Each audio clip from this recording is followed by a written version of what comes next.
Loki season 2 का second episode भी release हो गया, जहां हमें ऐसा लग रहा था कि विक्टर टाइमली इस एपिसोड में दिखेगा, पर ऐसा नहीं हुआ। पर फिर भी कैंग वेरिएंट्स का मेंशन हुआ। ही हू रिमेन्स और रोवोना के रिलेशनशिप को दोबारा से यहाँ मेंशन किया गया और आने वाले एपिसोड में क्या कुछ हो सकता है इसके बारे में तकड़े हिंट दिए गए। तो चलिए इन सबको डिटेल में डिस्कस करते हैं और जानते हैं क्या कुछ नया हुआ एपिसोड 2 में।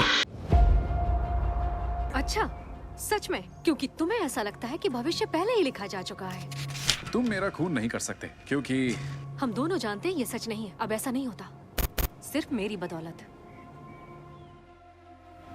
तो सबसे पहले हम ओवरऑल यही बात कर लेते हैं कि इस एपिसोड में दिखाया क्या गया। दरअसल लोकी सेल्वी को ढूंढना चाहता है, बिकॉज पिछले एपिसोड में जब वो फ्यूचर में गया था तो वहां उसने सेल्वी को देखा था और टीवी भी वहां पर डिस्ट्रॉय हो रहा था। तो इसलिए अब लोकी सेल्वी से सब जवाब जानना चाहता है। अब मोबियस और लोकी X5 के पीछे जाते हैं, जो कि सेक्रेट टाइमलाइन पर ब्रैड वुल्फ बनकर रह रहा है। अब मोबियस और लोकी इसके पीछे इसलिए गए हैं क्योंकि इसे ही पता है कि सेल्वी कहां पर है, और एक लंबे चौड़े नाटक के बाद X5 बता देता है कि सेल्वी कहां पर है, जहां पर लोकी मोबियस के साथ पहुंच जाता है। अब यहीं पर कुछ इंटरेस्टिंग चीजें होनी स्टार्ट होती है। दरअसल सेल्वी अभी भी टीवीए से नफरत करती है और वो टीवीए में नहीं आना चाहती, पर जनरल डॉग सभी अल्टरनेट टाइमलाइंस को प्रून कर रही है और सेल्वी भी एक अल्टरनेट टाइमलाइन में है। तो इसलिए मजबूरन सेल्वी को लोकी की बात माननी पड़ती है और टीवीए में आना पड़ता है। अब इसके अलावा हमें ये भी पता चला कि टेम्परल लूम है अभी भी खतरे में है, यानी इन्फिनाइट अल्टरनेट टाइमलाइंस होने की वजह से लूम पर प्रेशर बढ़ रहा है, और अगर ऐसा होता रहा तो टीवीए समेत पूरा मल्टीवर्स खत्म हो जाएगा। अब हालांकि वो भी एक डिवाइस बनाता है जिससे इसको कंट्रोल किया जा सकता है,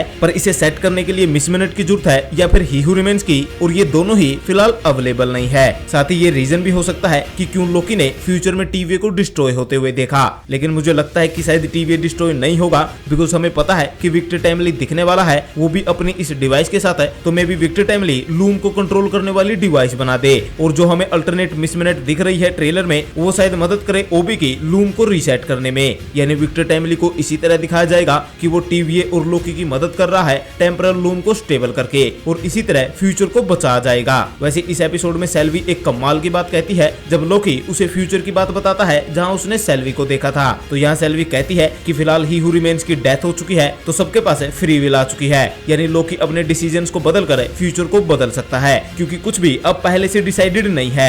इस बात में काफी दम है, क्योंकि ऑब्वियसली अब फ्यूचर अनप्रेडिक्टेबल है, तो लोकी ने जो फ्यूचर देखा है उसे बदला जा सकता है। और जैसा मैंने पहले कहा कि विक्टर टाइमली टेम्परल लूम को स्टेबल कर सकता है, तो इसी से टीवीए को बचाकर फ्यूचर को बदला जाएगा। खैर इसकी डिटेल में बात हम कभी और करेंगे। फिलहाल हम आते हैं ही हू रिमेन्स और रोवोना रेंसलर पर, क्योंकि इनके रिलेशन को इस एपिसोड में दोबारा से डिस्कस किया गया। दरअसल सभी को पता लग गया है कि मिस मिनट ने रोवोना की मदद की टीवीए से भागने में। साथ ही लोकी भी बता देता है कि ही हू रिमेन्स है और रोवोना पास्ट में पार्टनर थे, उसने वो रिकॉर्डिंग सुनी थी। अब ये सीरीज शायद से कैंग वेरिएंट्स का रोवोना के साथ लव एंगल को दिखा सकता है, बिकॉज कॉमिक्स में भी कैंग जो कुछ भी करता है उसके पीछे रोवोना ही रिस्पॉन्सिबल होती है, और एक तरह से कैंग द कॉन्करर की पूरी स्टोरी एक लव स्टोरी है जिसमें रोवोना का काफी ज्यादा इंपॉर्टेंट रोल होता है। साथ ही हमें ट्रेलर से ये भी पता है कि रोवोना विक्टर टाइमली के साथ भी दिखेगी, तो आई थिंक रोवोना ना सिर्फ ही हू रिमेन्स है बल्कि ऑलमोस्ट हर कैंग वेरिएंट्स की लाइफ में है, और कहीं ना कहीं रोवोना ही हर नथानियल रिचर्ड को कैंग द कॉन्करर बना रही है। इस पे हम पहले भी बात कर चुके हैं और आगे भी करेंगे, पर फिलहाल के लिए आप इतना समझ लो कि अगर एमसीयू में कैंग द कॉन्करर को 20% भी कॉमिक एक्यूरेट दिखा दिया जाएगा